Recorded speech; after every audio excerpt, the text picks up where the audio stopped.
La célébration de la journée de la vie consacrée pour les religieux du patriarcat latin de Jérusalem. La tradition de la Chandeleur est le témoignage de quelques personnes consacrées sur la vie religieuse. Les Salésiens du monastère Ratisbonne de Jérusalem témoignent de la vitalité du charisme de Don Bosco en Terre Sainte. La semaine de prière pour l'unité des chrétiens s'est achevée. Le voyage se poursuit avec le synode de l'Église catholique. L'œcuménisme passe par des moments de prière, mais aussi par des initiatives quotidiennes d'amitié et de proximité. L'histoire d'un certain nombre de familles palestiniennes qui ont bénéficié d'une réunification après l'approbation des autorités palestiniennes.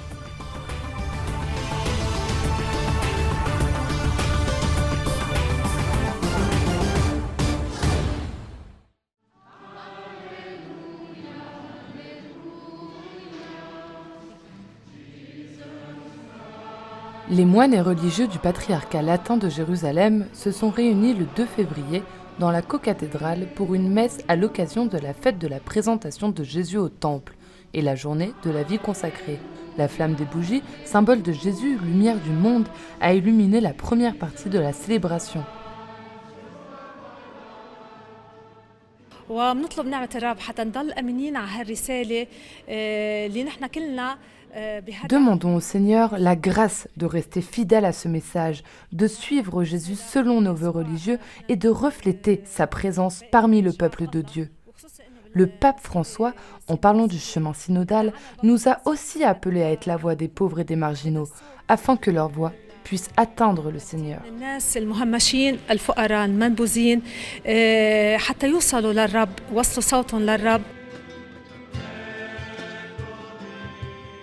La messe a été présidée par le patriarche latin de Jérusalem, Pierre Battista Pizzaballa, accompagné des vicaires patriarcaux, et du custode adjoint de Terre Sainte, le père Dobromir Yashtal. Dans son homélie, le patriarche Pizzaballa a souligné que le choix de la vie religieuse doit être une prophétie de ce que nous sommes tous et sommes appelés à devenir. L'exemple est celui du vieux Siméon. C'est une personne juste et pieuse, mais il sait que ce n'est pas tout. Et il attend l'accomplissement de la promesse de Dieu. Au cours de la messe, les religieux présents ont également renouvelé leurs vœux, chacun dans sa propre langue.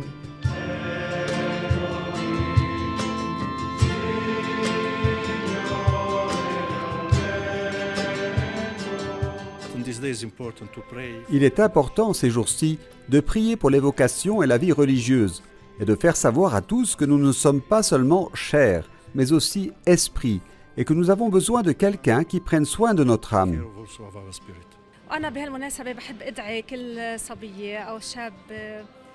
Je voudrais inviter chaque jeune, homme ou femme qui ressent cet appel à ne pas hésiter et à ouvrir son cœur à l'œuvre de l'Esprit Saint. L'Église a besoin de personnes qui proclament la parole de Dieu parmi les jeunes, qui soient la lumière, qui reflètent l'amour et la présence de Dieu dans le monde.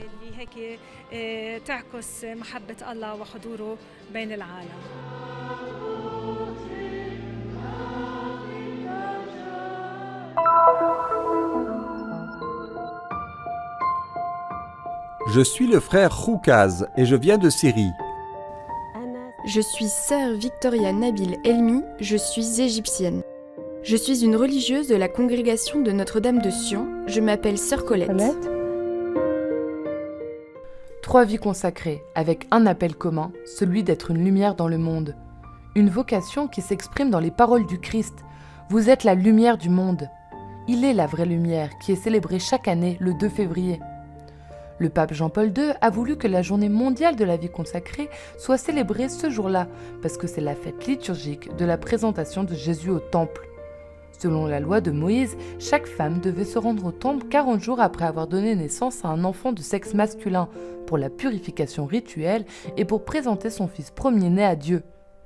Les paroles du vieux Siméon, décrivant le Sauveur comme une lumière se révélant au peuple, donnent le nom à cette fête qui est aussi traditionnellement appelée Chandeleur.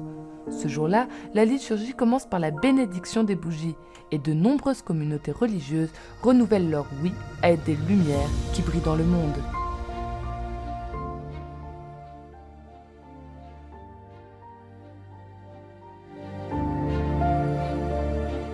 vengo dalla Siria, da un villaggio dal nord della Siria, dove ci sono i frati francescani, e lì da piccolo io...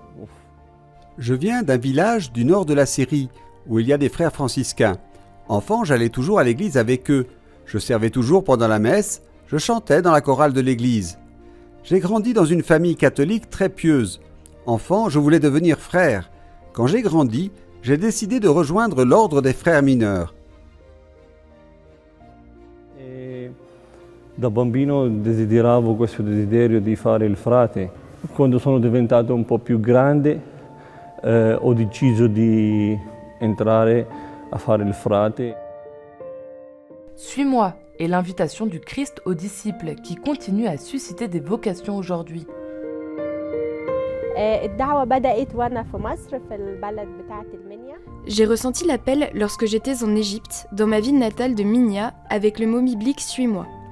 Je ne savais pas ce que cela signifiait de le suivre et je ne savais pas qui pouvait m'aider en cela. J'ai rencontré 2 religieuses de la congrégation de Notre-Dame de Sion, sœur Juliana, aujourd'hui responsable de la congrégation, et sœur Darlene. Nous nous sommes assises et nous avons parlé ensemble. J'ai demandé ce que cela signifiait de suivre Jésus et comment je devais le faire. À partir de là, l'appel de Dieu et le désir de savoir ce qu'il attendait de moi sont devenus évidents. حب الاستطلاع إزاي أو إيه اللي ربنا عايزه مني. I'm originally from Ireland, but we have no community there at that time, no school. So I came to Je suis irlandaise, mais à l'époque, en Irlande, nous n'avions pas de communauté, pas d'école. Et donc, à l'âge de 15 ans, je suis entrée à l'école des Sœurs de Sion en Angleterre. J'aime à penser que Dieu m'a conduit à Sion dès mon plus jeune âge. Je suis allée à l'école jusqu'à 17 ans, puis je suis entrée à la congrégation de Notre-Dame de Sion à Paris en 1951. When I entered the Sisters of Sign in Paris in 1951, I think it was 51. Les personnes consacrées font l'expérience de la beauté, des défis et des joies de la réponse à une vocation. Sono stati momenti difficili all'inizio della mia vocazione per entrare nell'ordine. Il y a eu des moments difficiles au début de ma vocation, lorsque je suis rentré dans l'ordre, et aussi en cours de route, à cause de l'occupation de mon village. Mais ces moments difficiles nous rapprochent du Seigneur. Che è stato occupato, ma questi momenti difficili ti fanno avvicinare più al Signore. Lorsqu'on leur demande s'ils sont heureux, la réponse est toujours accompagnée d'un sourire. Je suis heureux parce que le Seigneur m'a choisi pour vivre avec lui et pour lui. Vivere con lui e per lui.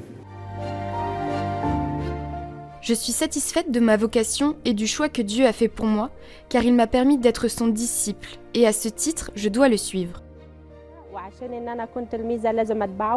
I'm very happy in my consecrated life. Je suis très heureuse dans ma vie consacrée et je demande au Seigneur de lui être fidèle jusqu'au bout et que Sion soit toujours ma maison. Sion will be always my home.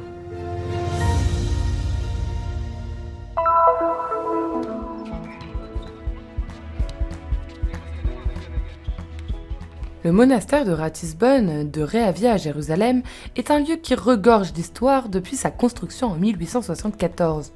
Aujourd'hui, et depuis 2004, il est devenu le Studium Theologicum Salesianum et accueille la congrégation des Salésiens de Saint-Jean-Bosco. Le dernier jour de janvier, nous célébrons sa fête. Il a laissé pour l'Église un message d'amour pour les jeunes. Le système préventif de Don Bosco est basé sur la raison, la religion et amore volezza. Le charisme est défini par plusieurs aspects. Dédier sa vie aux jeunes, la relation avec Dieu en tant que personne consacrée et la vie en communauté. Le motto synthétise parfaitement ce charisme.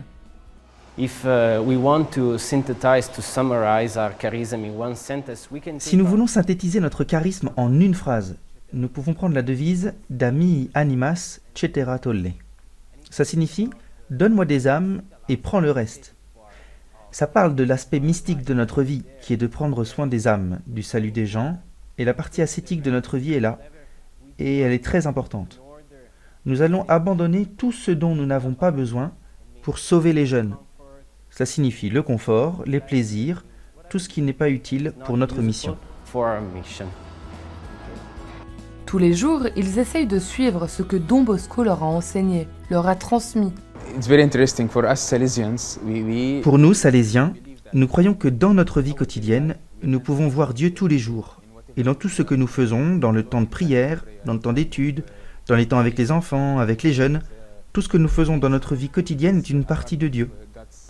Don Bosco a appris à chacun à vivre sa vie ordinaire d'une façon extraordinaire. Pour nous, être salésien aujourd'hui, c'est vivre avec simplicité, faire entendre que Dieu t'aime où que tu sois. Nous espérons pouvoir conduire des personnes, des jeunes à Dieu, en leur faisant prendre confiance en eux et en les aidant à trouver une place, une situation, comme Don Bosco l'a fait. C'est un engagement de tous les jours. Ce n'est pas facile, mais nous essayons de vivre ainsi. Les Salésiens évoluent au fil des siècles pour vivre avec leur temps et rendre Dieu accessible à chacun. Je veux vraiment remercier la congrégation des Salésiens, non seulement pour ce qu'ils m'ont apporté, ils m'ont sauvé la vie, mais aussi parce qu'ils cherchent toujours à trouver de nouvelles modalités pour rapprocher Dieu des gens.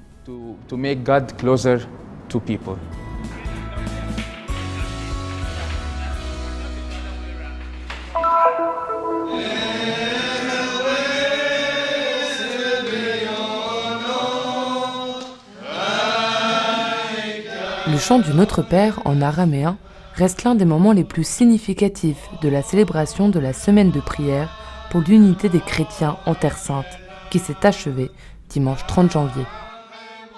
Nous sommes dans l'église Saint-Marc, où la tradition syrienne orthodoxe identifie la chambre haute et la maison de Marc, collaborateur de Saint-Pierre et auteur de l'un des évangiles.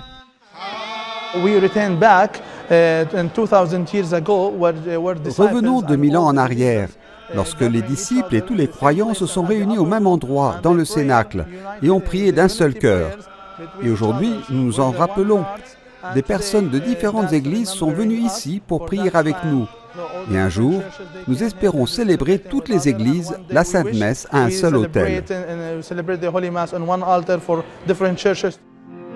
Une prière pour l'unité des chrétiens a eu lieu aussi dans l'église presbytérienne de Saint-André, qui appartient à l'église d'Écosse, et dans la cathédrale des Grecs catholiques dédiée à Notre-Dame de l'Annonciation.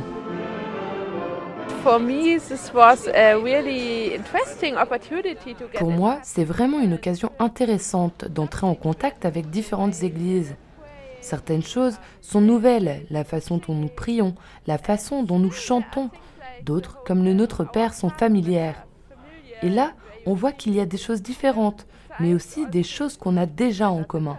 Et j'aime vraiment cela.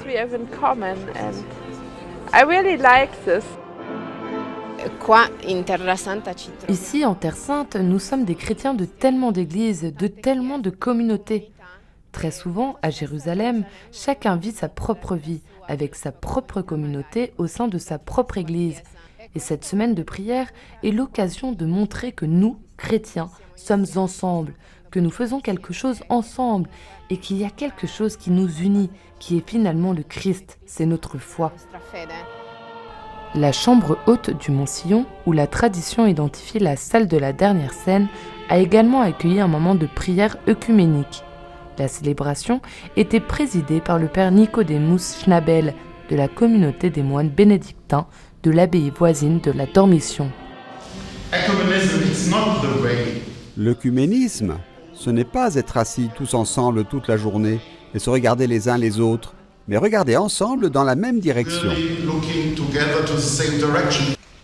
Parmi les personnes présentes se trouvait Pier Battista Pizzaballa, patriarche de Jérusalem des Latins, de retour de sa visite pastorale en Jordanie. Cette année, pour la première fois, les églises chrétiennes de Jordanie ont organisé leur propre prière pour l'unité des chrétiens. C'était un très beau geste, très bien suivi, un premier pas, car même en Jordanie, nous devons travailler dur dans le dialogue entre les églises. Au cours de la semaine de prière pour l'unité des chrétiens, les ordinaires catholiques de Terre Sainte ont envoyé une lettre au chef des autres églises chrétiennes à l'occasion synodale ouvert en octobre dernier dans l'Église catholique.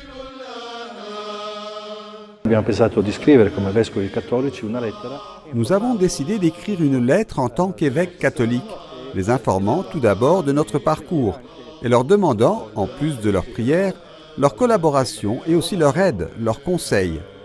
Nous sommes prêts à écouter, car nous savons, surtout ici en Terre Sainte, que nous avons besoin les uns des autres.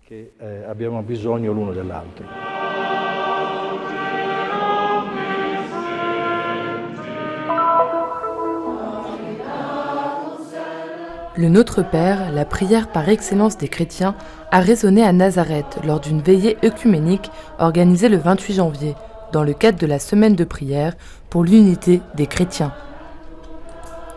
La prière est proposée par le Chemin Neuf, une communauté du renouveau charismatique catholique fondée en 1973 à Lyon, en France. Il charisma, vita comunitaria, vivere la parola. Le charisme, vie communautaire, vive la parole de Dieu et l'ouverture.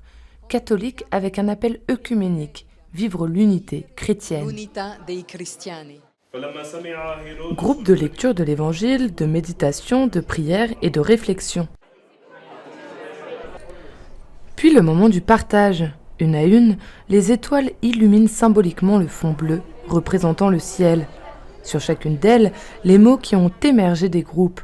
Des mots qui, à partir d'aujourd'hui, éclaireront un peu plus le chemin vers l'unité. Io sono cattolica, cresciuta in una. Je suis catholique. J'ai grandi dans une famille profondément catholique et lorsque j'ai découvert ces frères et sœurs des autres églises, ils m'ont ouvert le cœur, ils m'ont nourri dans ma foi. E mi hanno nutriti nella mia fede. Béatrice est à Nazareth depuis 8 ans et a vu grandir l'amitié, la collaboration et l'unité entre les chrétiens de cette ville, mais aussi leur contribution à la vie commune dans un lieu souvent marqué par les difficultés et la violence. Extraordinario, nel souk, nel mercato. 10 anni fa c'era. Extraordinaire, dans le souk sur le marché. Il y a 10 ans, les difficultés étaient nombreuses. Certaines personnes, avec nous, ont dit « Faisons quelque chose pour ce marché, pour ce souk, et mettons la paix, la culture de la paix et les ponts. » C'est le miracle de Nazareth. Ce marché, ce souk devient un paradis où les gens aiment venir. Nazareth, questo mercato, questo souk, si torna un paradiso dove alle persone piace venire. La célébration œcuménique s'est terminée par une prière que les membres de la communauté du Chemin Neuf récitent chaque jour pour l'unité des chrétiens. Seigneur Jésus, qui a prié pour que tout soit un, laisse-nous prier pour l'unité des chrétiens comme tu le veux, par les moyens que tu désires. Que ton esprit nous permette de ressentir la douleur de la séparation, de voir nos péchés et d'espérer au-delà de l'espoir.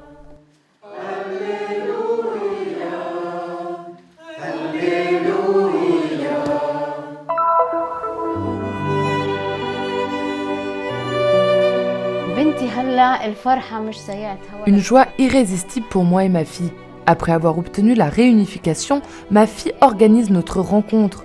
Je ne dors plus et je rêve du moment où je pourrai enfin l'embrasser et sentir son parfum. Ses frères et sœurs qui ont grandi sans la voir ni la connaître.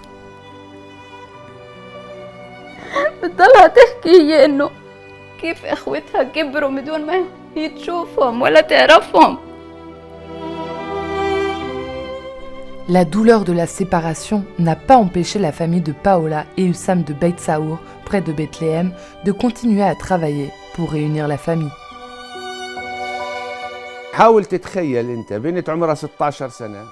Imaginez un peu, une jeune fille de 16 ans se rend en Jordanie pour renouveler son visa et revenir ici.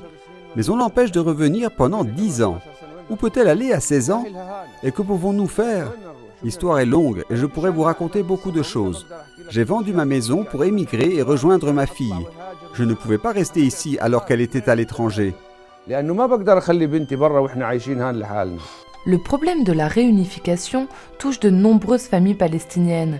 Certaines parviennent à émigrer, tandis que d'autres sont empêchées de se déplacer sous peine de perdre des droits fondamentaux, tels que l'assurance maladie et l'éducation. Je devais renouveler le visa ou le permis de séjour de ma femme Paola tous les 6 mois ou tous les ans. Chaque fois, j'ai payé une taxe de pas moins de 500 shekels. مبلغ يعني لا يقل عن 500 و 600 شيكل في كل تجديد. It was very difficult because the Israeli government. C'était très difficile. Le gouvernement israélien ne m'accordait que 3 mois de congé. Puis je devais quitter le pays. Parfois, je retournais aux Philippines ou j'allais en Jordanie pour prolonger ou renouveler mon visa. Sometimes I go to Jordan just to exit my passport. Fin décembre 2021, plusieurs familles palestiniennes ont célébré la décision d'Israël d'enregistrer des milliers de personnes dans le registre civil palestinien pour des raisons humanitaires. Oh, it was really a new life for me, to have this. J'ai renoué avec la vie lorsque j'ai obtenu ma carte d'identité palestinienne. Il y a 2 ans, je ne pouvais pas obtenir de visa, je ne pouvais pas quitter le pays. Mes parents sont morts en novembre dernier et je ne pouvais pas rentrer chez moi. J'espère pouvoir y aller cette année. Maybe hopefully this year I can visit. Un témoignage et une lumière pour tous ceux qui attendent d'être réunis avec leur famille.